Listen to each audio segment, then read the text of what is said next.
Hi everybody, it's Sharon from Vivid Days. Today's project is about me using watercolours to create this. So you may or may not be aware I became a member of the Artful box where you subscribe and every quarter you get sent a whole little project and information, how to do books and everything like that for you to try different projects and unleash your creativity. So this is my first watercolour attempt, and if you want to see how this was created and more about the Artful boxes, I am not affiliated. I purchased this subscription myself just to help me share more content with you, but also to understand different mediums, and I just love to grow and learn. I always keep my first ever piece just so that I can see how I've grown along the journey. Anyway, thumbs up, subscribe, share, comments are always welcome. Thank you so much for all of your help and support, much appreciated, and come back for more inspiration, hopefully, or Artful boxes to see what other projects I'm going to be sharing with you. Bye. I'm going to do my best to talk out loud as we unbox this Artful box. Now, I saw this came on Facebook and I got quite curious because I think it was all about inspiration, and within each box it gives you everything you need to have a go at it, so you're not making any huge commitments going out there and buying all these different supplies, but within this box you should have enough to try it all and understand whether you want to give it a go. And the quality is really great. I mean, it's not just like little samples. You get, I think, a really good collection of everything, and it's quite nice unboxing it all and having a look at what is this quarter project that you're going to work on. And you get this really great manual in there that gives you different artists out there, and they give you little projects to try. Or if you're like me, you just want to start creating with it. So they show you like painting basics. They encourage you to do a swatch card and give you the different brush strokes. They encourage you to mix your paints together and see how they're going to interact. Now, for me, because I normally do oils, acrylics or resin, I've never worked with watercolour. This is my very first time. So I thought I'm going to follow their instructions to start with, which is I'm going to basically add water to them and put them on my book that they provided, and just see how those colours look in their pure state. And then I'll come back later and water them down to see the different tones that you can get. And I'll pop this around my room so that when I am planning on working on any art projects or any other watercolour projects, hopefully it'll be my inspiration. So I'm just going to put a little bit of music on while you see me do this swatch card. If you don't want to see that, skip forward to the part where I start creating my painting. But I'm really enjoying going on this adventure of learning this year. Remember to give me a thumbs up, subscribe if you haven't already, and if you think my work is offering value, please give a share and comments, because I would love to interact with you, and I'd love to know if you've worked with watercolours before, if you've tried the Artful inspiration packs. Just let me know. I'll speak to you very soon, but until then, Sharon's Dodgy FM's going on.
I hope you're feeling relaxed after that music and just enjoy seeing me do the basics, which is what I encourage you to do when you're starting any new crafts for the first time or working with any different pigments. Try to understand and have a little play around with those colours. Now, if you can hear some noises in the background, it's my new puppy, Thor, who is just being very mischievous today with Zeus, my other dog. So you may hear some noise in the background, so apologies for that. Right, back on with the project. So I didn't do what the book said, which is let your colours interact with each other. I might do that on an up and coming video for another project. Instead, I decided to just go right in there and play. So apologies for people that are very proficient in watercolours. I learn by doing and playing, and I can only improve from here. I absolutely love the end results, but what I think I'm apologising is I tended to want to work with it like I would do with an acrylic or an oil.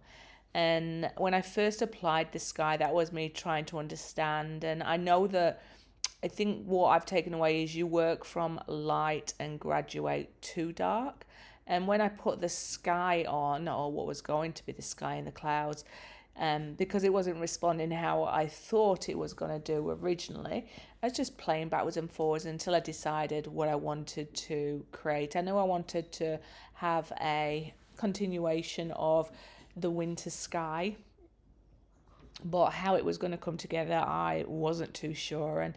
And I'm applying my light here, and by this time I knew I should have worked on keeping softer areas, and then when I added this white it would come through a lot better. But I stick with it and I work through the project, and this by no means is a tutorial because I've never done it before. I'm just showing you my raw learning as I go, and hopefully inspiring you with giving new projects a try. But also, don't be afraid. Practice by doing. And you saw me talk at the beginning where I say, if I've created anything that's half decent and it's my first time using that particular medium, I will frame it and I'll hang it on my wall, because to me that's the starting block of, wow, I've done that, I've taken the leap of faith and I'm on that learning journey. But more to the point, that when you grow and you work with that medium a lot more, you're going to be able to see your skill levels improve. So at this stage I'm going to graduate down to what is now the ocean. How you can get the intensity in your colours, and then by adding your loose brush strokes with a little bit of water you can gradiate it down. And I started to understand that part was something I was going to enjoy about the watercolours. And I think that even if it's the first time you've worked with a particular medium, there's certain art skills that what you've learnt from other projects you can bring over to this, and you can start to, I don't know, manipulate certain results by tricking your brain. And what I mean by that is the ocean. You know that if you have loose brush strokes in there and you get a little bit of the dark line coming through there, straight away your brain could think that's an ocean with a wave rolling in there. And with this sky, I kept trying to channel Bob Ross, which is don't overwork your clouds. Try to keep them lazy. We all want lazy clouds to honour Bob Ross. So I decided to leave the sky, one, so the paper would dry out, and two, just work on the ocean to see if that's going to inspire me with the knowledge of the watercolours and how I can transfer that into the sky. I more or less just work with two particular colours in the white. So there's the Payne's Grey and there's the Ultramarine. And I wanted to keep it quite monotone. And I wanted it to have emotion and a feeling, but be fairly simple. And you see me, I go over and I correct things and I rework them, and then the composition starts to come together. And there's parts of this that I think, wow, if I'd have just left it like that, even it just looks so serene and tranquil and very minimalistic, but yet you can still understand what it's meant to be. But you know me, I like to experiment, and I decided to add a few rocks in there or cliffs, and I think it added to that dramatic effect with a few little birds flying over the ocean there.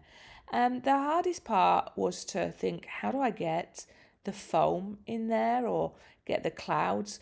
But I kept adding white until I was happy, and I think at one point towards the end, before I added the final white foam, you see me flip it forward and have a look, and I just thought, you know what, just go with your intuition. So I start to pile quite a bit of white on and do it quite loosely and just drag it across the wave. And I quite like it because it gives you this rustic, quite organic looking foam.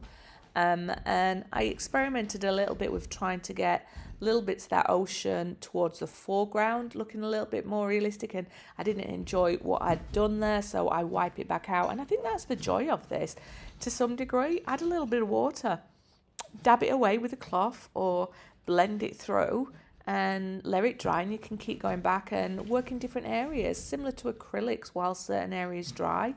And I suppose I've not mixed with many colours, so I'd love to experiment doing something like a summer sky or sunset, one where there's the potential risk that if your colours bleed together by adding water, it's going to make that different colour.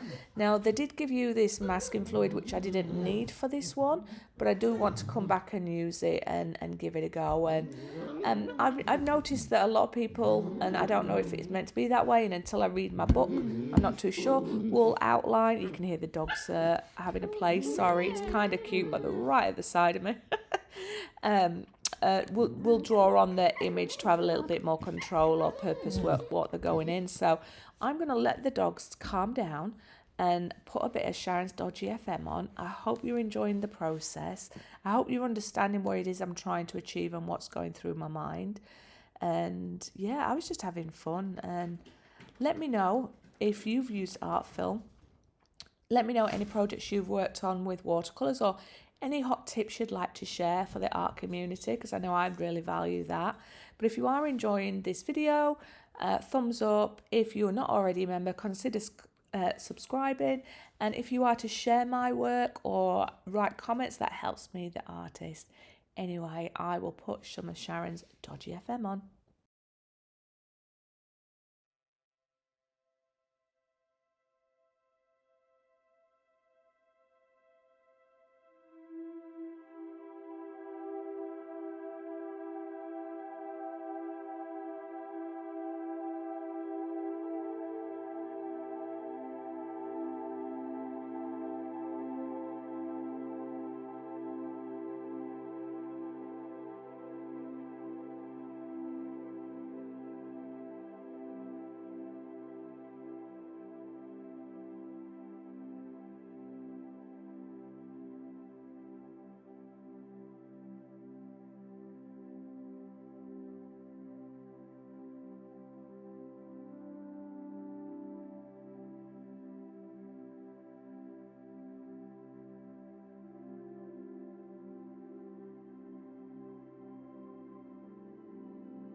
Hope you're feeling very relaxed.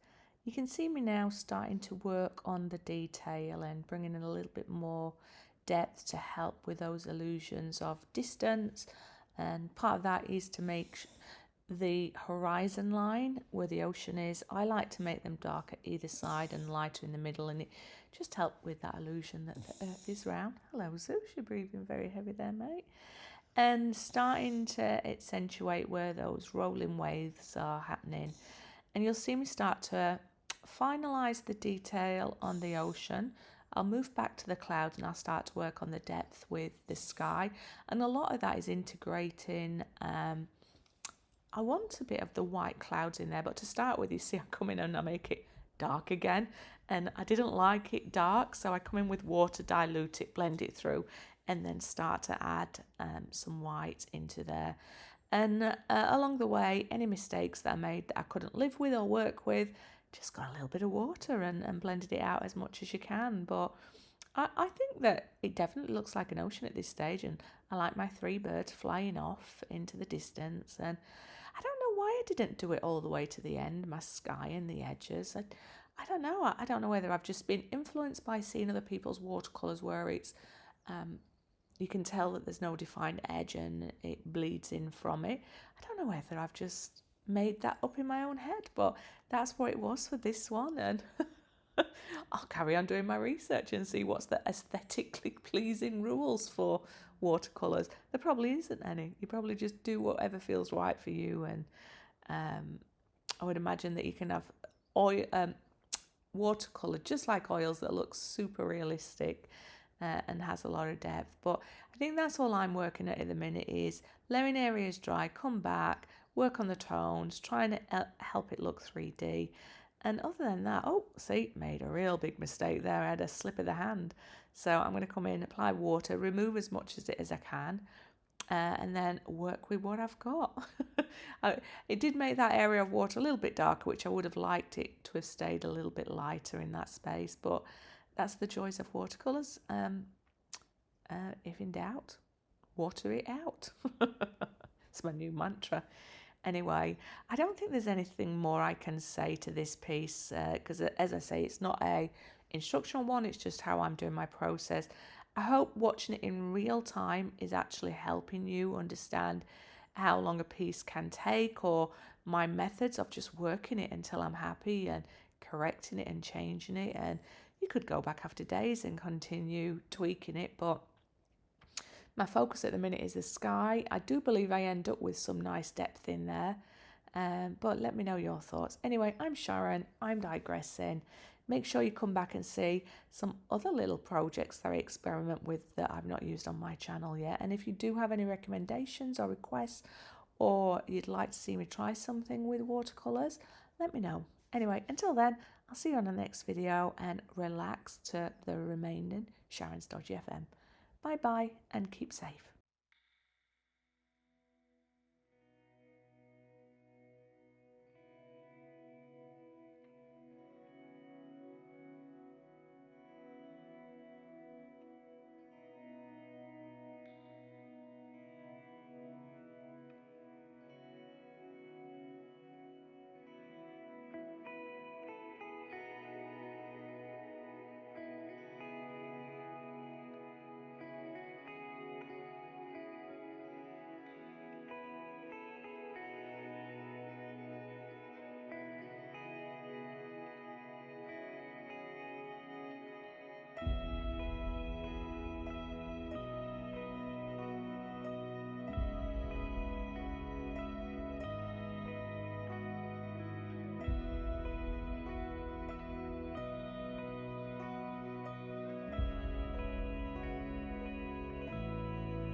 I absolutely love the minimalistic result on this piece, and it's one of those, again, close up, probably not look so good. From a distance, doesn't look too bad. But I just love, and I encourage you to do it, is if you make anything for the first time with a certain medium, keep it in a picture frame somewhere and put it on your wall proudly, and then keep looking at how you progress over the course of the time. But I absolutely love these boxes where it gives you all the tools you need to explore. But thumbs up, subscribe, share, comments are always welcome. Let me know what you think to watercolours. Let me know what projects you've worked on, and would you like me to continue to explore this with you and share on my channel? Anyway, speak to you later. Thank you for all your support. Much love. Bye bye.